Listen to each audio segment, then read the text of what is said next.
গত ১৯ মে সাইপ্রাসের আদালত অ্যাসালমের মালিকানাধীন ২টি বিলাসবহুল ভিলা জব্দের আদেশ দিয়েছে। এখানে বাংলাদেশের সাফল্যের প্রাথমিক ধাপ সম্পন্ন হয়েছে, বাংলাদেশের সক্ষমতা ও দক্ষতার প্রমাণ মিলেছে।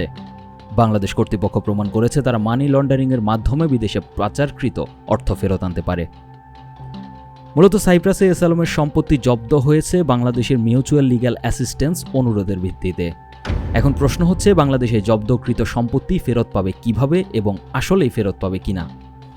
উল্লেখ্য, অ্যাসালম ২০১৬ সালে সাইপ্রাসে বিতর্কিত গোল্ডেন পাসপোর্ট স্কিমের মাধ্যমে সাইপ্রিয়ট নাগরিকত্ব গ্রহণ করে। এছাড়া বাংলাদেশের পাসপোর্ট ত্যাগকারী অ্যাসালমের কাছে সিঙ্গাপুরের নাগরিকত্ব রয়েছে। বাংলাদেশ ব্যাংকের সাবেক গভর্নর আহসান এইচ মনসুর প্রকাশ্যে বলেছেন, শুধু অ্যাসালম গ্রুপের বিরুদ্ধেই বাংলাদেশি টাকায় প্রায় ১ লাখ কোটি টাকার সমপরিমাণ অর্থ দেশের বাইরে পাচারের অভিযোগ আছে। এটি বাংলাদেশের ১ বছরের রাজস্ব আয়ের প্রায় অর্ধেক। এখন প্রশ্ন হচ্ছে, বাংলাদেশ কিভাবে এই টাকা ফেরত পাবে? এখানে আসল জটিলতা। পাচার হওয়া অর্থ দেশে ফেরত আনা একটি দীর্ঘ বহুমাত্রিক আইনি প্রক্রিয়া। সাইপ্রাসে সম্পত্তি জব্দ এই প্রক্রিয়ার চতুর্থ ধাপ। পুরো পথটি ৬টি ধাপে সম্পন্ন করতে হয়। প্রথমত, তথ্য উপাত্ত সংগ্রহ ও উৎস চিহ্নিতকরণ। বাংলাদেশ ফাইন্যান্সিয়াল ইন্টেলিজেন্স ইউনিট, দুর্নীতি দমন কমিশন এবং সিআইডিকে যৌথভাবে প্রমাণ করতে হবে যে বিদেশে থাকা সম্পদ বাংলাদেশ থেকে অবৈধভাবে পাচার করা অর্থে কেনা। কোন ব্যাংক থেকে কোন শেল কোম্পানিতে টাকা গেছে সেই মানি ট্রেল সুনির্দিষ্টভাবে প্রতিষ্ঠা করতে হবে। এর পরের ধাপ মিউচুয়াল লিগ্যাল অ্যাসিস্ট্যান্স বা এমএলএ অনুরোধ। জাতিসংঘের দুর্নীতি বিরোধী কনভেনশন ইউএনসিএসসি এর আওতায় এক দেশ অন্য দেশের কাছে আইনি সহায়তা চাইতে পারে। বাংলাদেশ ইতোমধ্যে সাইপ্রাস, মালয়েশিয়া, সংযুক্ত আরব আমিরাত সহ বিভিন্ন দেশে প্রায় ১৯টি এমএলএ অনুরোধ পাঠিয়েছে। তৃতীয়ত, সম্পদ ফ্রিজ বা ক্রোক। তথ্য প্রমাণ সন্তোষজনক হলে গন্তব্য দেশের আদালত সম্পদ জব্দ করে। চতুর্থত, দেশে বিচার বা চূড়ান্ত রায়। বিদেশে থাকা সম্পদ চূড়ান্তভাবে বাজেয়াপ্ত করতে হলে বাংলাদেশের আদালতে প্রমাণ হতে হবে যে সেই ব্যক্তি অপরাধী। পঞ্চমত, আন্তর্জাতিক অ্যাসেট রিকভারি ফার্ম নিয়োগ করতে হবে বাংলাদেশকে। বাংলাদেশ ব্যাংক ইতিমধ্যে পাচারকৃত অর্থ উদ্ধারের সহায়তার জন্য 12টি আন্তর্জাতিক প্রতিষ্ঠানের সঙ্গে নন ডিসক্লোজার অ্যাগ্রিমেন্ট স্বাক্ষর করার উদ্যোগ নিয়েছে।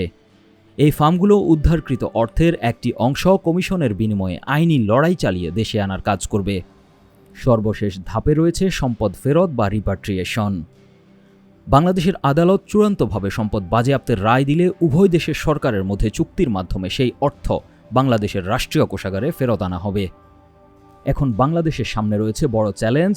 ফাইন্যান্সিয়াল অ্যাকশন টাস্ক ফোর্সের নভেম্বর ২০২৫-এর নতুন গাইডলাইনে স্বীকার করা হয়েছে বিশ্বের ৮০%-এরও বেশি দেশে সম্পদ পুনরুদ্ধারে নিম্ন বা মাঝারি কার্যকারিতা পাওয়া যাচ্ছে। আন্তর্জাতিক অভিজ্ঞতা বলছে পাচার হওয়া অর্থের মাত্র ১ থেকে ২% গড়ে ফেরত আসে। জানা যাচ্ছে সাইপ্রাস, কানাডা ও সুইজারল্যান্ড বাংলাদেশের জনপ্রিয় অর্থ পাচারের গন্তব্য হলেও এই দেশগুলোর সাথে বাংলাদেশের কোনো আনুষ্ঠানিক এমএলএটি নেই। সাইপ্রাসে সম্পদ জব্দ হয়েছে অ্যাডহক অনুরোধের ভিত্তিতে, কোনো আনুষ্ঠানিক চুক্তি ছাড়াই। আরও জটিলতা হলো, অ্যাসালম শুধু সাইপ্রাসেই নয়, সিঙ্গাপুর, ব্রিটিশ ভার্জিন আইল্যান্ড ও অন্যান্য দেশে জটিল শেল কোম্পানির মাধ্যমে সম্পদ ছড়িয়ে রেখেছে। তাই একটি দেশ নয়, বরং গ্লোবাল ফাইন্যান্সিয়াল ইন্টেলিজেন্স নেটওয়ার্ক ব্যবহার করে একই সাথে একাধিক দেশে আইনি লড়াই চালিয়ে যেতে হবে, যা এখন সবচেয়ে বড় চ্যালেঞ্জ। বাংলাদেশের সামনে সবচেয়ে সফল উদাহরণ নাইজেরিয়া।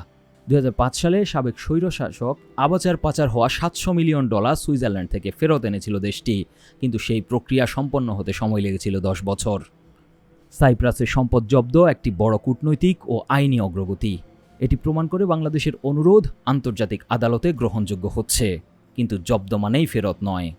৮ বিলিয়ন ইউরো ফেরত আনতে বাংলাদেশের সামনে 3টি কাজ এখন জরুরি: সাইপ্রাস, কানাডা ও সুইজারল্যান্ডের সাথে এমএলএটি স্বাক্ষর, আন্তর্জাতিক ফার্মের মাধ্যমে শেল কোম্পানির শিকল টেনে ধরা এবং বাংলাদেশে বিচার কার্য দ্রুত সম্পন্ন করা। News desk, ২১ television.